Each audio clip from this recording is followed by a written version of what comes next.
Well, hey guys, this is Jason. Some of you know me as Give Me Your Snacks on YouTube. I'm here with Nick. Go ahead and share your YouTube, Nick. Yeah, it's called the Nomad Way on YouTube. Nomad Nick. Yeah.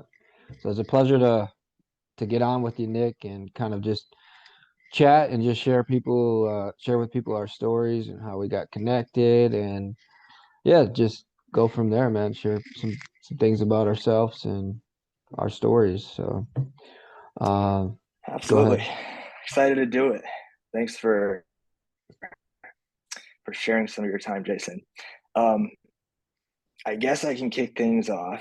So essentially, I think the viewers should know that we met kind of a year, I think it was about a year ago now. And Jason was before me in his story and how he got going with the road that he is currently on and the path that he's taken in life. And I looked up to him through some of the videos that he was posting on his YouTube channel in order to form some of the confidence that I needed to um, get going on my journey. And so that was about a year ago now. Jason was nice enough to take a phone call from me in the midst of the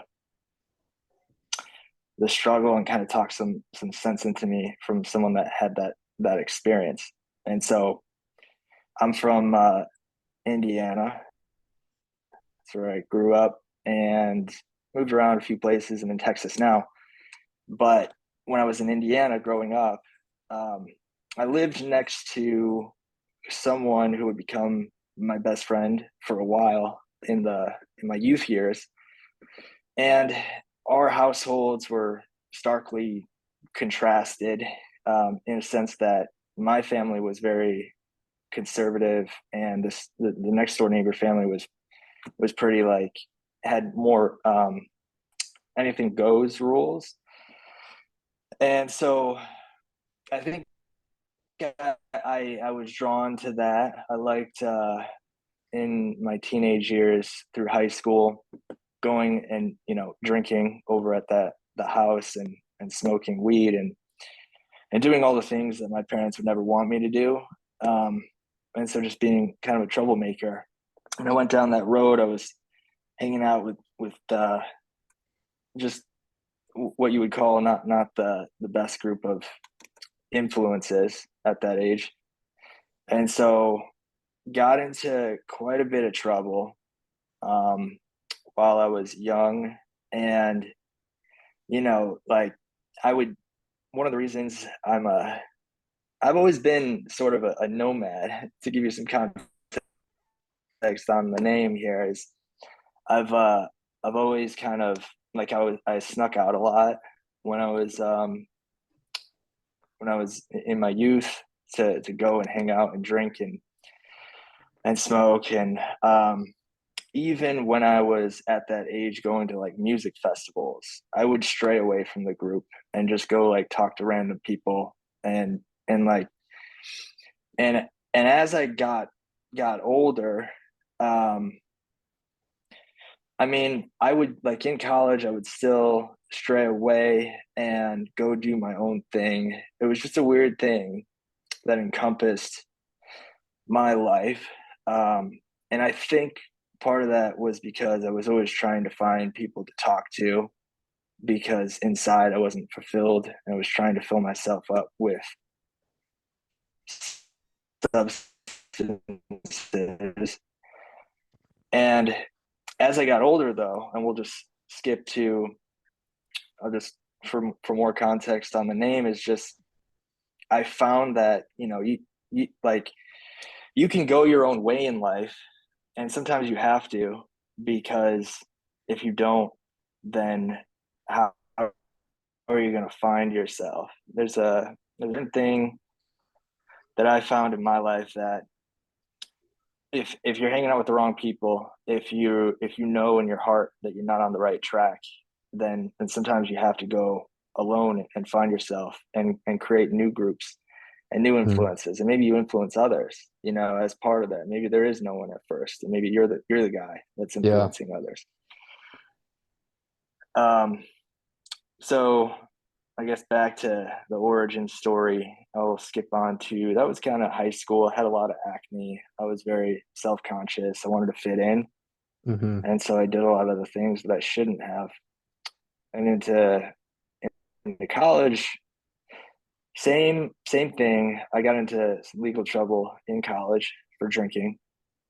And luckily, I never did any like super like I never like shot up or did heroin or meth or anything like that. That's more hardcore. My thing that I had the biggest problem was drinking. I really overdid that, and even in high school, I started drinking because my sister actually used to do it. And it's my fault.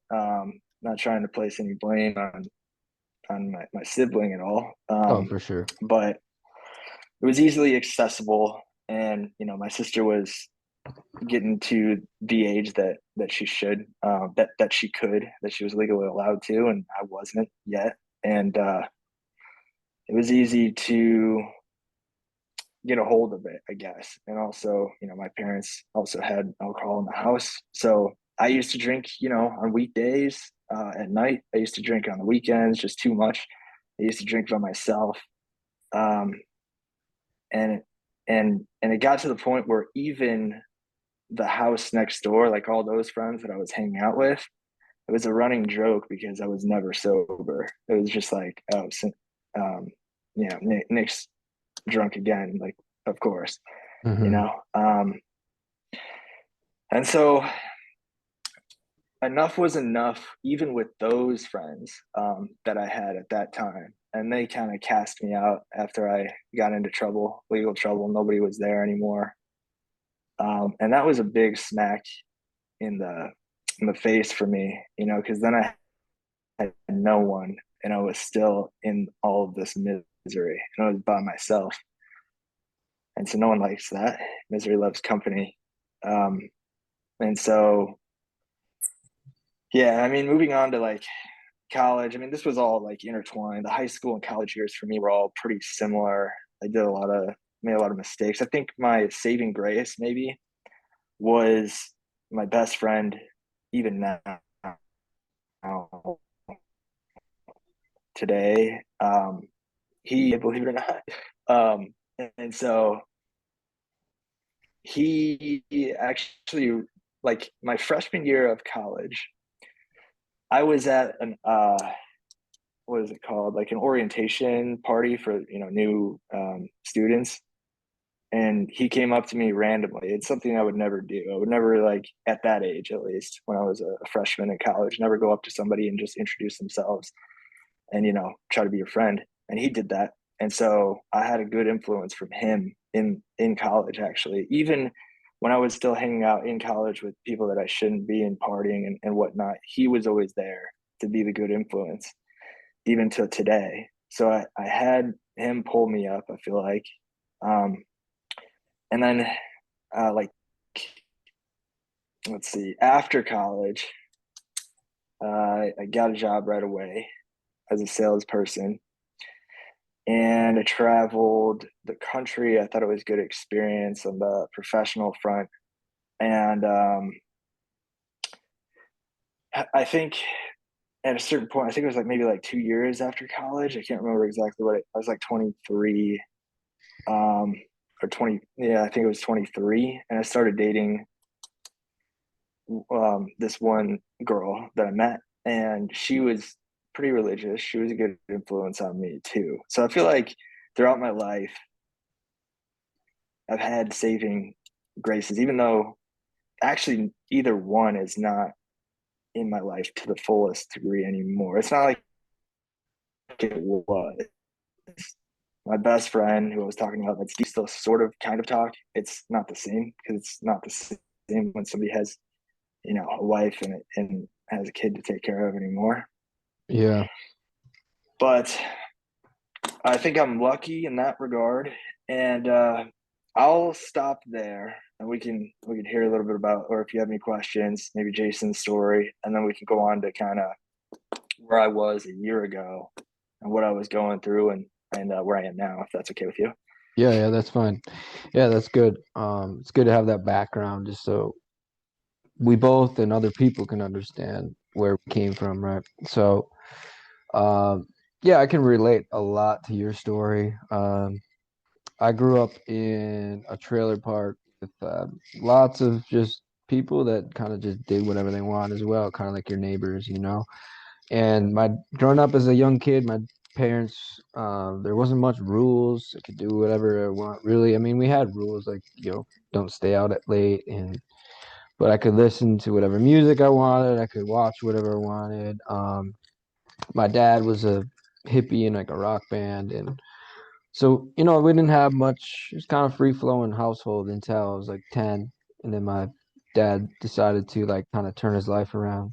He's like, you know what, if there is a God, he's probably not very happy with me. And so he began to seek God out.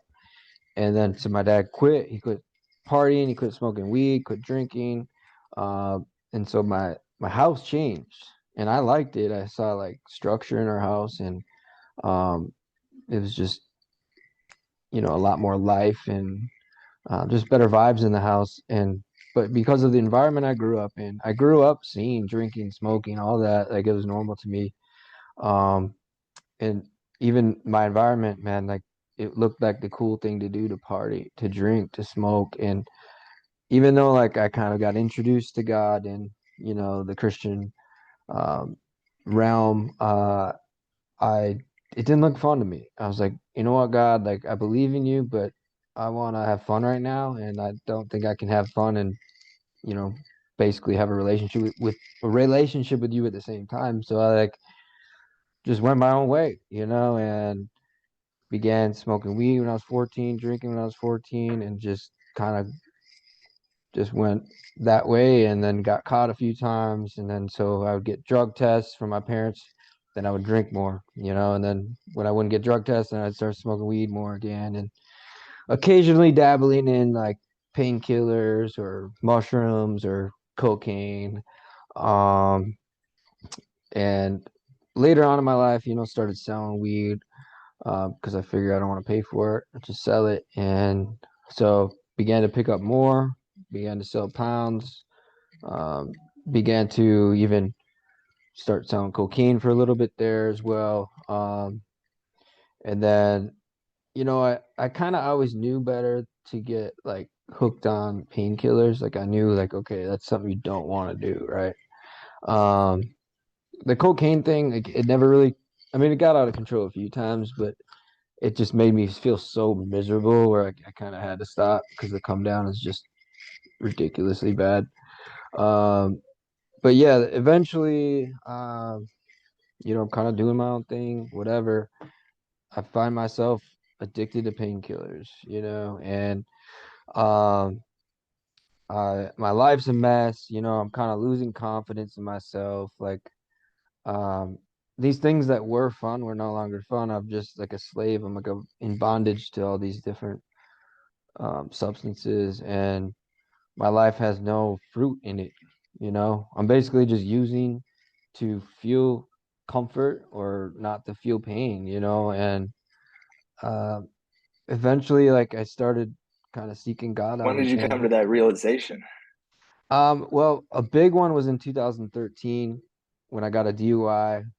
I won first place in a poker tournament, got pocket full of cash, and then I texting and driving, lit up pretty good, drinking, and I totaled my car. Like the road turned, and I went straight into the median on the freeway. And so I went to jail. I had a beer can in my car from the drive up there. I had my weed in my car, um, and I just yeah, I ended up going to jail, and it just really made me think. And I'm like, man, dude, like you do have some issues. Like I was in denial that like anything was wrong, So it was like a wake up call for me, and that's what started my thinking. Okay, there's got to be a better way to life than what I'm living. But it still took years after that. because um, it just was so immature. Um, so yeah, I don't know. Eventually, I don't know. It's probably 24, 25. I'm really starting to like see like, yeah, this stuff is has to go. But I couldn't quit because I was like in such bondage to it. It's like such habits. I smoked weed every day throughout, this whole entire time from when I started, basically. Um, and it was a really strong addiction. Then I got on the painkillers and, basically went broke.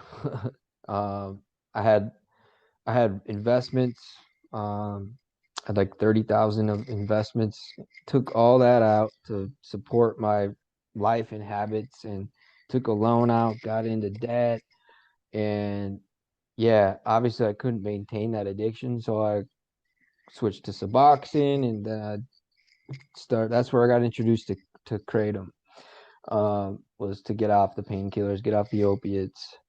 And at first it was like a good thing because I'm like, okay, I don't need these things. But then I found myself 2, 3 years later, I'm still taking Kratom. So kind of that's in a nutshell my story. There's so much more details involved in different things and processes, and I kind of quit one substance at a time Yeah, and kind of yeah, maybe we can transition back to the end of your story and then just go from there. sounds good. Yeah. So so where we pick up in my story is I think at a certain point,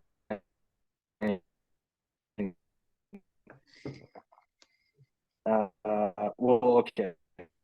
So I told you about the travel with, with the first job out of college. I had to travel to different states because some of these states legal in Indiana, so I couldn't get it in Indiana, but I could in these other states, and I liked it because it gave me a bit it picked me up. It's kind of like coffee, except to it a more a higher degree. I guess that's how I felt about it. At least it gives you that good feeling, and you can. It made me. What I liked about it is it gave me some focus. Um, it made me more talkative. It relaxed my anxiety at first. Hmm. Meeting because I'm like meeting a bunch of different people and selling, and I was so young at that age too. Um, and by the way, I think that is part of the reason why I'm able. Um, I feel like I'm stronger because of not only my work experiences, but everything that I've been through in my past too. I'm able to be in harder situations and get through it because of your past. And I think that's really what builds not only your character, but my character too, and everybody that has been through some things in life. Um, Right. and so that's kind of where it all started. And I didn't pick it up um, until I moved to Washington State because it was legal in Washington State when I got there after experimenting with it for quite some time. It was like 3 years I was at that company and doing, traveling for that company. So I would use it from time to time. And then finally, when I moved out to Washington State for this new job, um, that's really when I started regularly using it. And the first time that I used it in Washington State, I used more than I ever have. And I got to the point of where it numbs you instead of gives you the upper feeling. You're just the Hmm. numbing when you take too much of it. Um, and I thought it was great. I loved it. And that was where the problem began because I didn't think twice about it. I didn't think it was dangerous. I didn't know. I don't know if I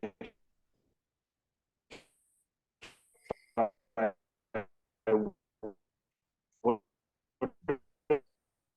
have known that it was addictive if I were stopped at that point. Um, I transitioned to remote now, but at that time, that was in 2019. I was still going to the office. So yeah, I was using it on the weekends while I'm playing video games and staying in and being a recluse. Mm-hmm. I'm not trying to meet any people. I just cared about the kratom. And then during the week, I would bring some in a plastic baggie. I would buy orange juice, like a bottle of orange juice in the morning, go into the bathroom, mix it up before I go into work, drink it, and that's how I would start my day. At lunch, I used to go into the bathroom again and take more. Mm-hmm. Uh, and that was the beginning of it. And when you first start it, you don't have to take that much. I mean, you shouldn't, or you're gonna be like totally numb. Right. Yeah, I And then it remember. progressively Go ahead. care. Yeah, Uh, you go yeah. ahead if you have a Okay, I was just story. gonna say, yeah, I remember when I first started, too. I remember like the thought, feeling like, okay, this is because it made me like high. It made me, but not like overly high, right? But like it made me feel really good. And I remember Yeah, thinking the thought, like, okay, this is how I'm supposed to feel. And like that's such a terrible yeah, thought because like I'm not supposed to need a drug to feel how I'm supposed to feel. You know what I mean? But exactly. that's how like addiction works. You know what I mean? It's like we feel like we need these things in order to have happiness or joy, and then it just creates Yeah, a cycle that you're describing and that I've also it's experienced, the man. The dosing and just yeah, super it's the it's the easy way out. Taking something, whereas normal people, you got to do something to get that good feeling. That's how it should be. It's the normal way to feel. right. Working hard and getting an A+ on a test, or Yeah, earning doing earning well at those work, highs, getting right? Like yeah, there's a good thing about natural highs that we experience, even chemically, like working out, like you do good things for your body, it rewards you and makes you feel good. And like you said, studying hard, getting an A, like achieving accomplishments, like those are such good feelings and rewards that we earn, right? But when we just take a substance and feel high, like that is not earned, and we have to pay interest on that. It's like taking a loan out for happiness. You know what I mean? It's terrible. exactly. And then just like put this into perspective. What if you didn't use kratom for a month? How much money would you save? And what if you gave that money and bought a gift for your parents for Christmas, or your siblings, or you did something nice? Maybe you donated it to your church. Like, how's that going to make you feel? You're going to feel a lot better than just gulping down a bunch of kratom every day. And just trying to get that easy high. Right. Um, and that's the problem with it. I think it's too easy, and no one benefits from it except yourself in a sad way. And it's not even really a benefit. You think it is. Your Yeah, mind right. tricks you to think that it is. Hmm. Yeah, it's kind of selfish, So because you're all about you, like it's yeah, just all about us and how we feel, and it just that it's the focus is all on us instead of like how can we serve, we can love others, how can we make a difference, right? Instead of just being so self-focused. Um, exactly. I mean, but And uh, I guess um, after after I was using it for some time, it never occurred to me that it was a problem. Like I never personally had an issue with that. I didn't think that it was affecting my life very much hmm. until I moved to Texas and I was still using it. And like I had just quit nicotine. This was at the end of 2021, kind of around the same time that I started to taper kratom. It was like a month before I started to taper kratom. Okay. And basically, uh, I think what had happened is I I was like playing video games with some friends, and I wasn't.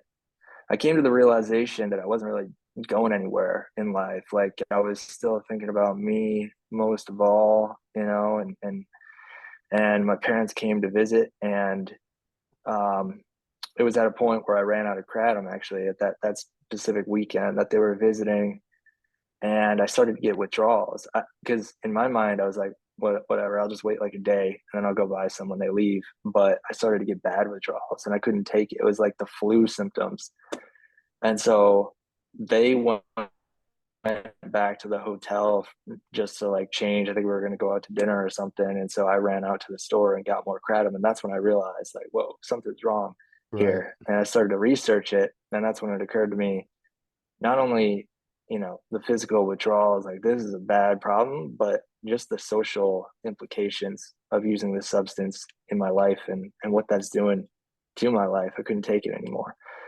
I know we're almost Yeah. out of time here because we only have 40 Yeah. minutes. So Yeah. Right.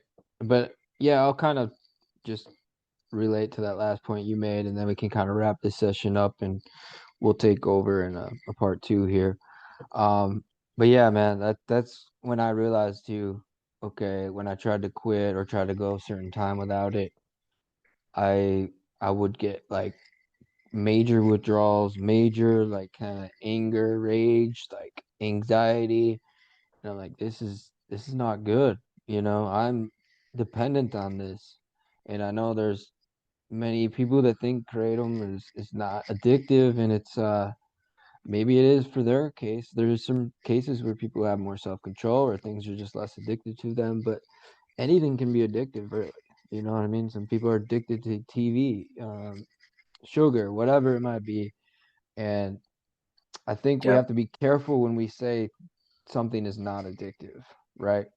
Because you're giving people the green light to potentially end up really addicted to something by just making them feel. I think that's how we both felt like, oh, this is safe, it's harmless, it's kind of in the coffee family.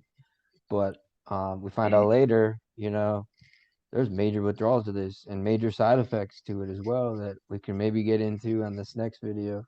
Kind of some negative yeah, aspects we've experienced with this kratom, and it's not as harmless as we may have thought at the beginning.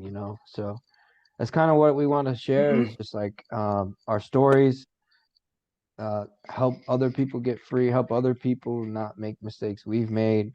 Um, and we just want to offer help. So we've both had a lot of similar things Nick and I have dealt with. And so you guys, we just want to help give back and maybe help some of your processes be a little bit easier than ours. And also just be there as resources for you guys to be able to reach out to and help. So, um, with that being said, any last thoughts, Nick? We can close it out. uh, none for me on this video, but looking forward to doing this again. Thank you, All right, Jason. for sure, Nick. Thank you too, man. Look forward to getting together soon. Thanks again for your time, and proud of you, man. God bless you. Thank you. See ya. All right, man. Peace.